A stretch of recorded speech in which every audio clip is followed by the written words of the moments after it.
Nós tivemos no domingo passado, nós estamos estudando a primeira carta aos Coríntios de forma expositiva, e nós trabalhamos o capítulo 12 de dons, e dos 9 dons nós trabalhamos 6, trabalhamos aqueles que representam os olhos do Senhor, palavra de sabedoria, palavra de entendimento, discernimento de espíritos. Trabalhamos os 3 dons da fé, que representa a onipotência de Deus, o braço de Deus, que é o dom da fé, os dons de curar e os dons de maravilhas. E para hoje a gente vai trabalhar mais 3 dons: dom de profecia, dom de línguas e interpretação das línguas. São esses dons que nós estaremos trabalhando nesta manhã. E fizemos de propósito, pulamos o capítulo 13, porque justamente nós vamos trabalhar o capítulo 14 do 1 ao 25. Se você quiser abrir a Bíblia, nós vamos trazer aqui algumas coisas nesse capítulo. E nós pulamos de propósito para concluir a questão dos dons. Sábado que vem, imperdível, capítulo 13, o dom supremo, dom do amor, vai ser trabalhado aqui na igreja. Vai valer a pena você poder acompanhar e crescer espiritualmente através do capítulo 13.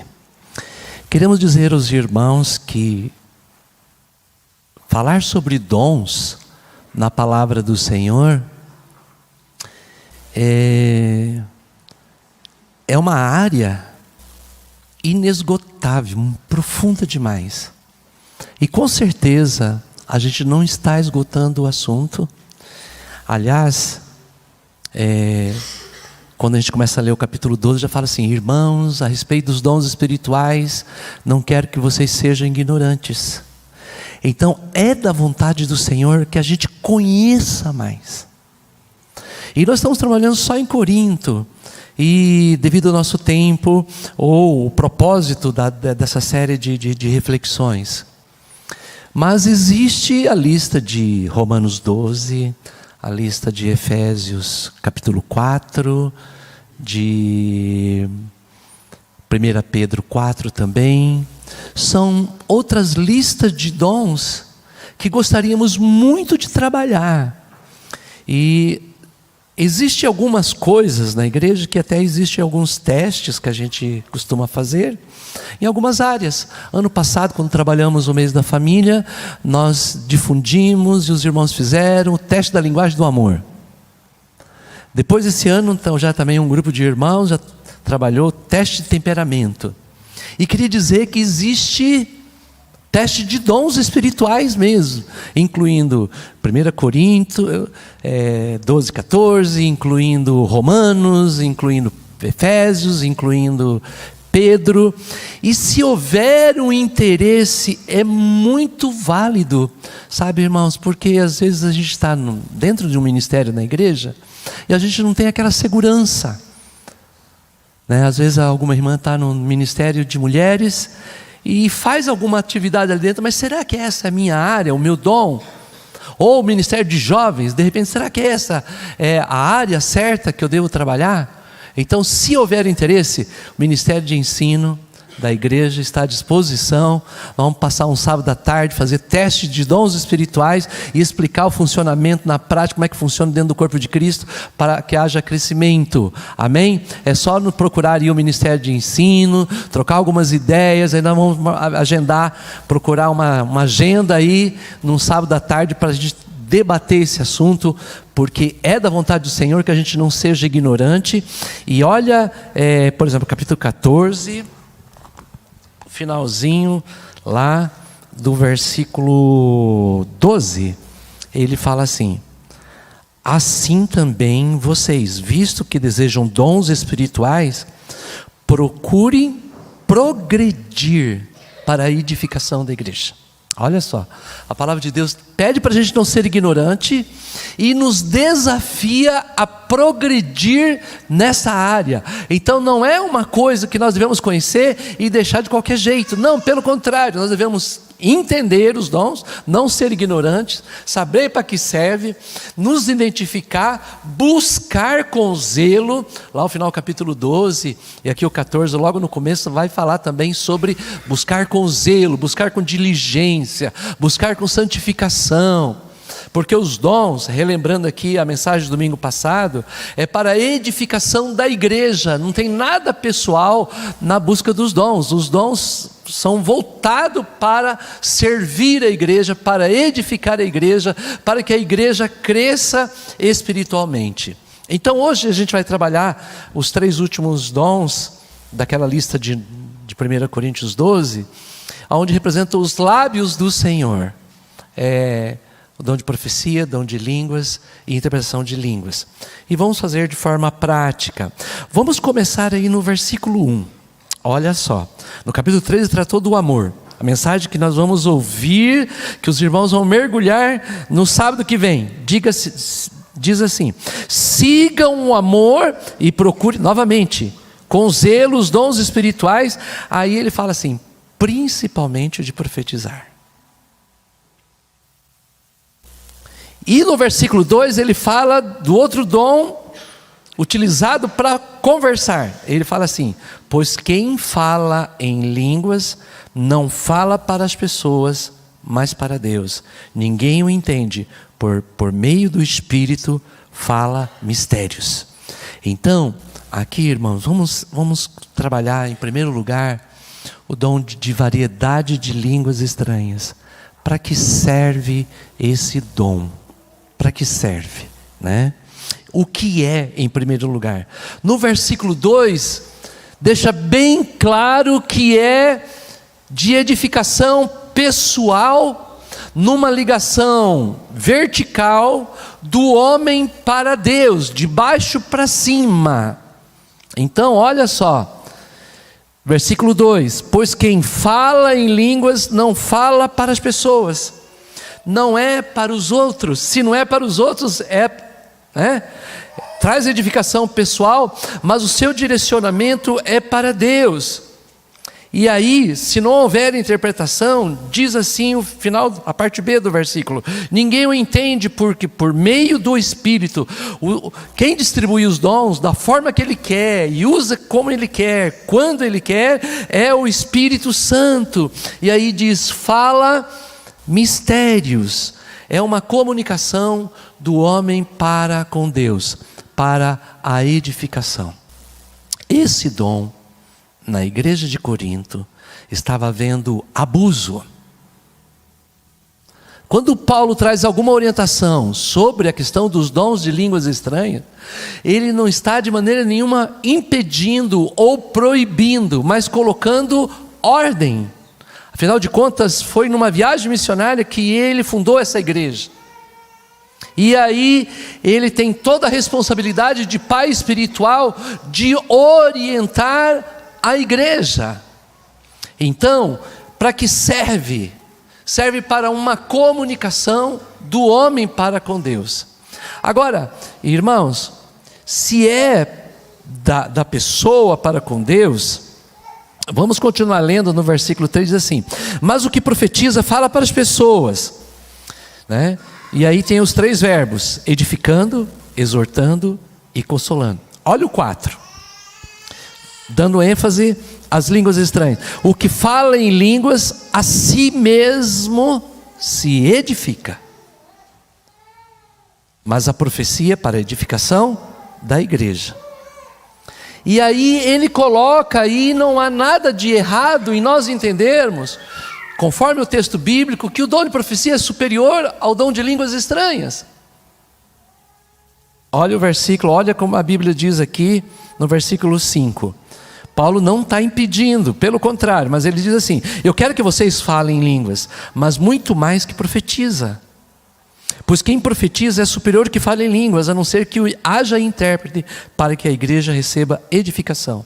E aí ele coloca aqui, logo nesses versículos, está manifesto os 3 dons: as línguas, a interpretação das línguas e a profecia. Logicamente, nós vamos entrar na questão da profecia, da superioridade disso.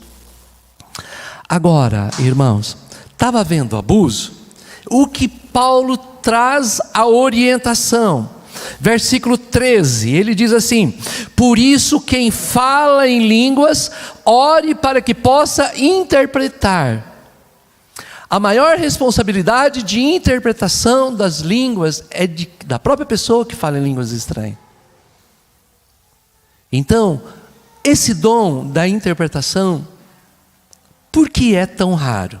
Porque muitas vezes falta da nossa parte a busca da interpretação de quem ora em línguas estranhas. Claro que pode haver alguém que interprete o outro, e nós já vimos isso em nossas reuniões, em vigílias, principalmente onde tem um tempo maior de oração, mas há uma responsabilidade individual em relação a esse dom de interpretação. E olha como é que o versículo 14, como Paulo destrincha o dom de línguas estranhas. Porque se eu orar em línguas, o meu espírito, então é algo muito íntimo, muito pessoal para com Deus. De fato ora, mas a minha mente fica infrutífera. É uma alegria muito grande quem ora em línguas estranhas, que recebe uma ligação direta com o Espírito Santo. Embora o nosso entendimento não possa entender, a não ser que ore e haja intérprete, há uma alegria muito grande, um transbordar de alegria. Talvez seja por isso que esse dom seja um dos dons mais comuns, principalmente, vamos falar aqui, no nosso meio, nas nossas reuniões, nossos pôr do sol, há muita manifestação, porque é maravilhoso estar na presença do Senhor. O Cristo que nos salva pela sua graça, nos dá também a habitação do Espírito Santo, que além de nos convencer de todo pecado, toda justiça, de todo juízo, nos coloca no plano espiritual. Efésios 1 fala que o Senhor nos faz assentar nas regiões celestiais, e nessas regiões celestiais nosso caráter é mudado pelo fruto do Espírito. Mas nós também, além do fruto do Espírito, nós podemos, como igreja do Senhor, usufruir dos dons espirituais. Agora, voltando à questão das línguas estranhas, vocês viram que a questão de entendimentos, se não houver intérprete, não há um entendimento do que a pessoa está orando. Olha o versículo 16, Paulo pergunta assim: que farei então? Ele está falando dele. Vamos ver o testemunho de Paulo. Ele diz assim: vou orar com o espírito, mas também vou orar com a mente. Paulo, ele está impedindo o dom de línguas estranhas? Não. Na verdade, no versículo 18, dá uma olhada como que ele diz em relação a esse dom. Ele diz assim: dou graças a Deus, porque falo em línguas mais que todos vocês. Será que aqui ele estava referindo ao fato dele ser um poliglota? Que Paulo falava o aramaico fluentemente, o hebraico fluentemente, ele era membro do Sinédrio, ele tinha que resolver questões internacionais. O Sinédrio de Jerusalém, às vezes tinha, principalmente na área comercial, resolvia também esse lado político, esse lado comercial, e as pessoas tinham que ter condições dos outros idiomas, e Paulo falava latim, nós falamos do aramaico, do hebraico, ele falava latim fluentemente, e grego, nós vimos ele pregando em Atenas, falando fluentemente o grego. Então, mas não é isso daqui que Paulo está se referindo, não é língua das nações que se aprende numa escola. Aqui ele está falando de línguas espirituais, de glossolalia, de momento de intimidade com Deus.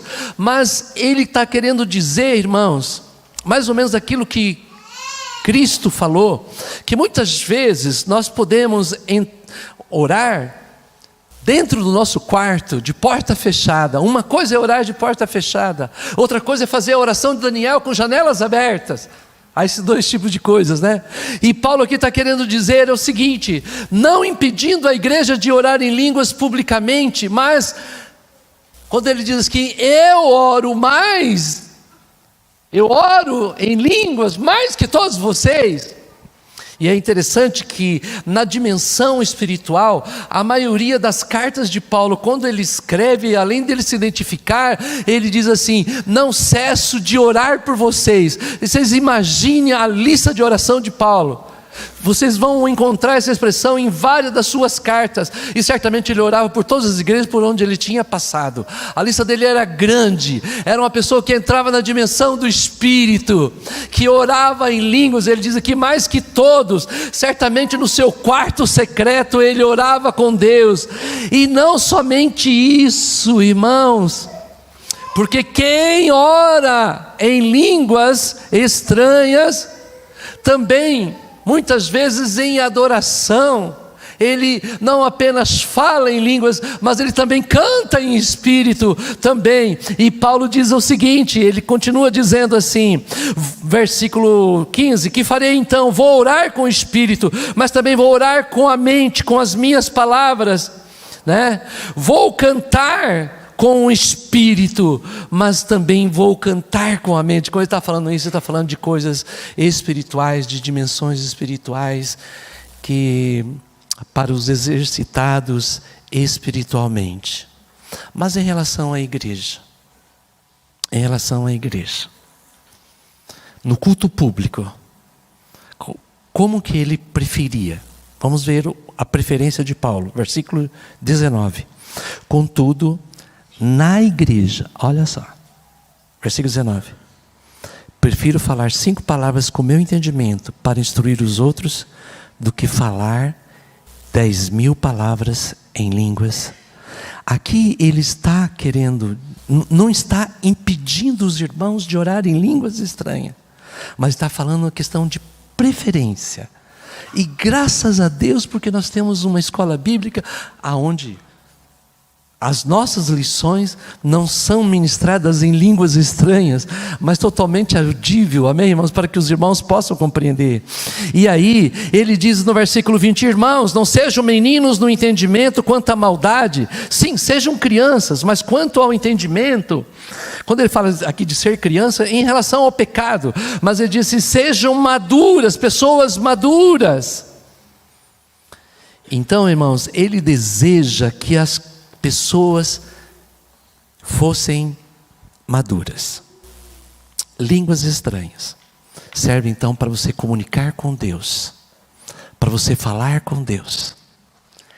É algo maravilhoso que traz edificação espiritual. Romanos capítulo 8 fala assim que muitas vezes nós não sabemos orar como convém, mas, versículo 26, mas o Espírito Santo intercede por nós com línguas inexprimíveis, com gemidos inexprimíveis. Muitas vezes aquilo que nós não conseguimos exprimir, o Espírito Santo nos quebranta, e nós somos colocados nessa dimensão espiritual perante o Senhor em adoração. E se é do homem para com Deus, quando tem uma interpretação, é do homem para Deus também, é adoração. Se alguém estiver orando em línguas e tiver interpretação, como nós já presenciamos, é adoração ao Senhor. São coisas misteriosas, né? Na profecia, o homem é como um microfone, Deus é que fala. Nas línguas estranhas, é o homem que fala para Deus, mas na ação do Espírito Santo de Deus. E quando há interpretação desses mistérios, normalmente, irmãos, traz muita edificação, porque é adoração. E às vezes algumas pessoas perguntam: mas adoração traz edificação? Se você olhar para o maior livro da Bíblia, que é os Salmos, o que é que tem nos Salmos? Orações e adoração. Quando alguém está orando em língua, se houver intérprete, vai ser oração vai ser adoração. E é maravilhoso, irmão, quando Paulo daqui vai dar esta orientação aqui para os irmãos. Com certeza, ele tinha um companheiro de viagem dele chamado Lucas. Aliás, até mesmo quando ele vai preso em Roma, só Lucas permanece com ele, ao lado dele. Foi o grande companheiro de Paulo.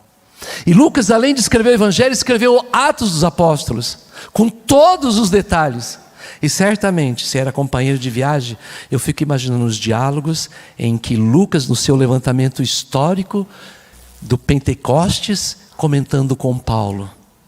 E no Pentecostes teve línguas e teve interpretação. Segura o capítulo 14, veja Atos capítulo 2 e veja que tipo de interpretação houve em Atos 2.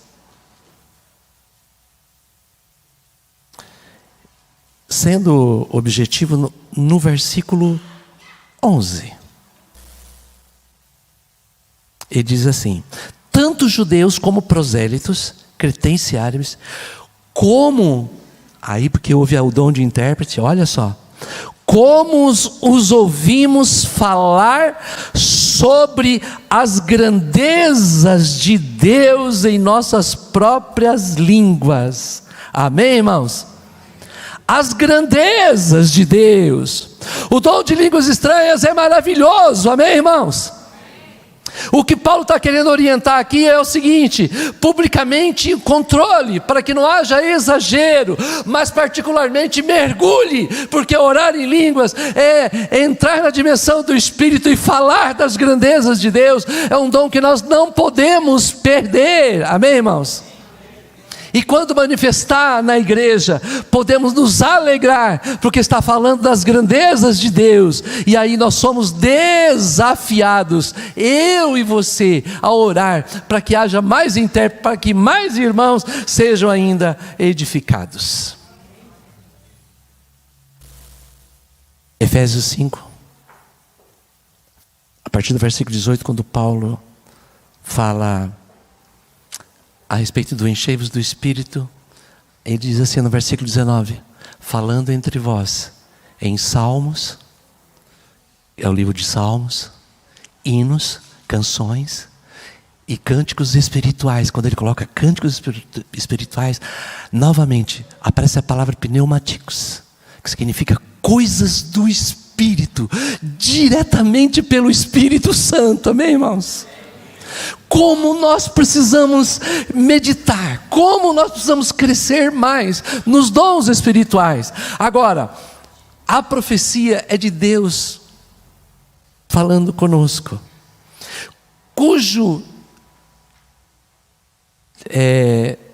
a parte principal, cujas partes principais do dom de profecia está aqui no versículo 3. São 3 verbos: edificar, exortar e consolar. Irmãos, muitas vezes nós achamos que profecia é só revelação de futuro. É claro que na dimensão do Espírito Santo o Senhor pode, e quantas vezes nós podemos testemunhar de coisas que o Senhor revelou no futuro. Mas nem mesmo os profetas do Antigo Testamento permaneciam apenas para revelar futuro. Quando a gente olha o ministério de Isaías, quando a gente olha o ministério de Samuel, muito mais do que revelar futuro, tinha escola de profetas onde debatia a palavra, onde havia crescimento. É nesse sentido, irmãos. Esse capítulo 14 a gente entende melhor quando a gente relembra aquilo que nós fizemos o ano passado. Nós trabalhamos expositivamente o livro de Atos e trabalhamos com detalhes o Atos capítulo 2. A profecia manifestou mais no sentido ali, quando Pedro se coloca no Pentecostes e traz um recado de Deus, aonde a gente pode ver palavra de conhecimento, quando ele cita o profeta Joel, palavra de sabedoria para que os irmãos se arrependam, e ao mesmo tempo trazendo a vontade de Deus. A profecia, irmãos, é trazer a vontade de Deus. Ali em Corinto, irmãos, seria mais ou menos aquilo que nós temos hoje, mas claro, de uma forma muito mais profunda. A questão de mensagem, a questão de sermão. No culto de Corinto, fala assim, poderia falar 2 ou 3. Então, havia mais que um para a questão, vamos dizer assim, a questão da profecia. E nem sempre era para revelar, assim diz o Senhor, vai acontecer isso. Deus pode fazer isso, e Deus faz isso. Mas o cerne da profecia é edificar, exortar, corrigir e trazer conforto para os irmãos. A gente não pode imaginar um culto de Corinto como um culto que nós temos hoje. Estamos falando do ano 50, entre o ano 50 e 60, quando Paulo escreveu essa carta, da era cristã. O Novo Testamento não estava completo, irmãos. As cópias da Bíblia não tinham impressão como nós temos hoje. Os pergaminhos demoravam para chegar. No ano 50, nós temos algumas cartas de Paulo, Gálatas sendo escrito, já tinha sido escrito, o Evangelho de Marcos e o Evangelho de Mateus. O Evangelho de Lucas vai ser final da década de 60, mais ou menos quando Paulo vai para Roma, que o Evangelho de Lucas é lançado.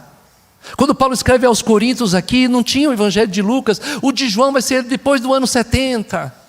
Aliás, o Evangelho de João nós vamos meditar no segundo semestre, nós vamos trabalhar esse Evangelho maravilhoso da palavra do Senhor aqui com os irmãos. Então, por isso aqui, irmãos, como eles não tinham, era necessário palavras de sabedoria, pessoas que citassem texto da palavra, palavra de conhecimento, aliás, palavra de sabedoria, a aplicação dessas palavras, e de pessoas usadas por Deus para trazer o recado. Eles tinham, claro, textos já do Antigo Testamento, a fé já tinha sido entregue aos santos, mas eles não tinham material como nós temos hoje. Hoje nós temos a alegria de ter não apenas uma tradução, mas várias traduções da palavra de Deus à nossa disposição. Nós temos quase todas as editoras do Brasil, têm comentários maravilhosos. Vida Nova, Editora Esperança, CPAD, tanto material, tanto comentário que nós temos hoje, Bíblias eletrônicas, Bíblia no nosso celular. Hoje nós temos tudo na nossa mão.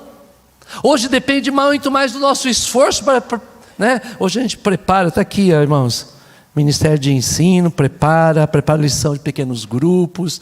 Hoje está muito mais fácil. Mas vocês imaginem, a gente sem as traduções da Bíblia, a gente sem os comentários, e eles se reuniam para adorar a Deus. Sabe que eles dependiam de joelho no chão, de muita oração, irmãos, de muito quebrantamento. O que hoje, muitas vezes, a facilidade de traduções de Bíblia impede de nós nos quebrantarmos mais, de nós orarmos mais, de nós dependermos mais do Senhor, porque hoje, muitas vezes, nós dependemos mais do nosso intelecto, mais do que John Stott escreveu, mas que o comentário do Wiersbe disse, o comentário do Bicon disse, escreveu e tal. A gente procura os comentários, mas eu queria dizer, irmãos, que naqueles dias, imagine uma reunião sem a palavra de Deus. Precisava de homens e de mulheres e de pessoas cheias do Espírito Santo, que se colocasse diante do Senhor em jejum e oração, para entender os mistérios de Deus. E graças a Deus que a igreja sobreviveu e chegou até nós, amém, irmãos? Que hoje nós temos a palavra do Senhor. Mas eu, quando leio um texto como esse, fica claro, muito claro, o que o Senhor quer de nós. O Senhor quer de nós pessoas quebrantadas, pessoas que buscam o Senhor, pessoas que falam assim: Senhor, se tu quiseres falar através de mim, pode falar, eu estou aqui. Hoje nós precisamos de homens e de mulheres assim também. Nós precisamos mais de homens e de mulheres que entrem nos seus quartos e não tenham pressa de se levantar e orar em línguas estranhas, em língua dos céus, e se colocar na presença do Senhor, e aí permitir que aquelas mesmas chamas do Pentecostes chegue até nós e nos incendeie. Precisamos ser incendiados do Espírito Santo. Eu queria falar ainda, irmãos, sobre o dom de profecia. Aonde que o dom de profecia está colocado aqui em Coríntios 14, versículo 6. E agora, irmãos, se eu for aí até falando em línguas, que proveito vocês terão se eu não falar por meio da revelação? A profecia aqui, olha como é que eles destrincham, irmão, preste atenção. O que é a profecia? Olha, por meio da revelação, por meio do conhecimento, por meio de profecias, por meio de doutrina. Era esse o sentido, irmãos, da profecia aqui no capítulo 14. Revelação, conhecimento, doutrina. Pessoas que dependiam do mover, do agir do Senhor nosso Deus. Você quer isso para a tua vida? Fiquemos em pé em nome